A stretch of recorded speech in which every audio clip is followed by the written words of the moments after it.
Hello, I wanted to do something a little bit differently today. Instead of reviewing a deck that I'm playing, I wanted to review a deck that did really well in the last Kaiba Cup. Thanks to Duel Links meta, we have the deck from the player that ranked first from the Cup, and wanted to go over this a little bit.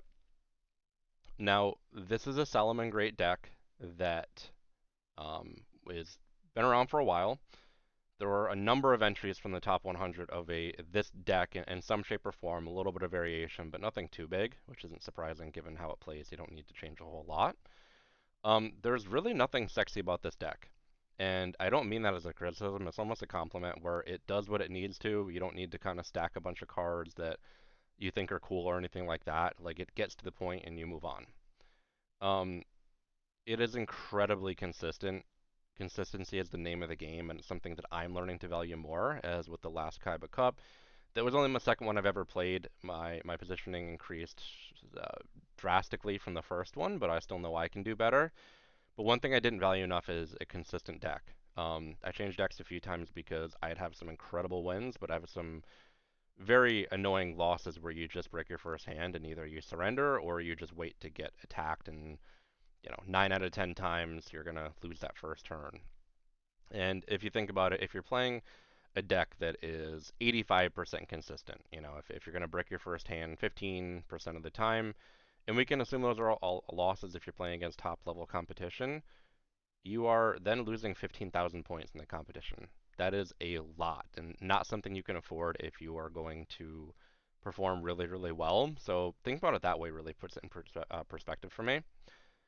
And the last thing to mention before I talk about like the way the deck works is just the fact that there are 0 cards in this deck that are brand new.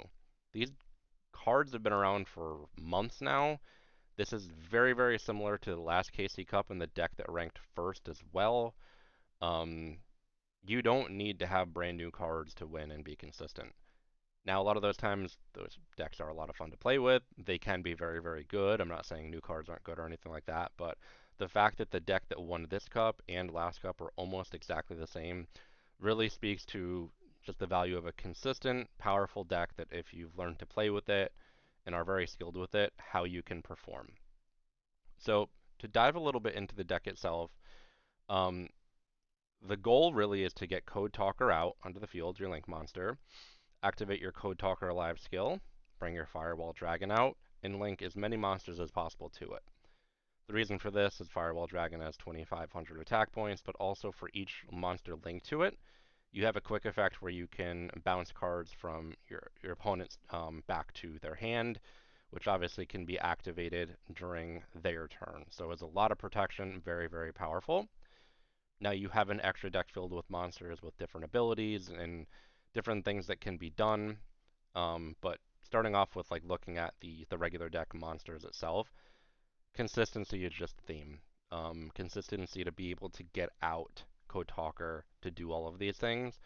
The monsters let you draw, they let you chain summon, special summon, all of these type of things to just get you to the core of that, which no fat to trim off the bone, really just does what you need it to do. You also have 3 Signet Minings and 3 Salamangreat Circles that all lead to more consistency, being able to pull the cards that you need to get the rest of that deck to come alive. Very easy to do. You have one Signet Cross Swipe, one Salamangreat Sanctuary, so a couple other things to play, but only one each, not a big difference there. And we have 3 Signet backdoors, and that card is incredibly powerful. It works a lot like a World Legacy Clash, where you banish one card as a quick play that can be done obviously during your opponent's turn. When you banish that card, you can draw a Signet monster, and then the card comes back next turn, and next turn, that card that you banish can attack directly. Now, you're usually talking about Link monsters with 23, 25 plus 100 attack points, so in a direct attack, being able to just hop over your opponent's monsters is incredibly powerful.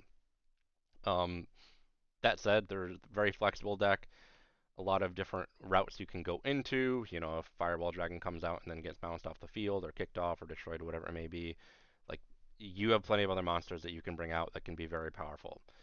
Um, but again, name of the game really is consistency. Like you don't have to cross your fingers and hope that you're getting a first hand that can get you what you need. very, very, very, very often that's going to be the case, and you can just play with what you have and get there. The only well, I shouldn't say big, the only difference between other Code Talker Alive Salamangreat decks would be the two DD Crows that we see on the top row up there. And what is different about those is that they are clear responses to the meta right now. If you're not familiar, DD Crow is a hand trap that is going to let you banish one card from your opponent's graveyard. So when you think about it, if you're playing against Phantom Knights, if you're playing against a Hero Alliance deck and they're trying to use Miracle Fusion, if you're playing against an Infernoid deck and they're trying to access cards in the graveyard, you can access the hand trap, banish them, and stop those things in play. So, it is very common to see responses to the meta within a deck, and Crow has only grown in popularity there. So, not surprising at all. But I hope this review has been helpful. I can't guarantee that if you use it next tournament, you're going to come in first, but if you learn to really play with it, get skilled with it, I have no doubt you're going to get to King of Games and do very well, and probably exceed your own expectations.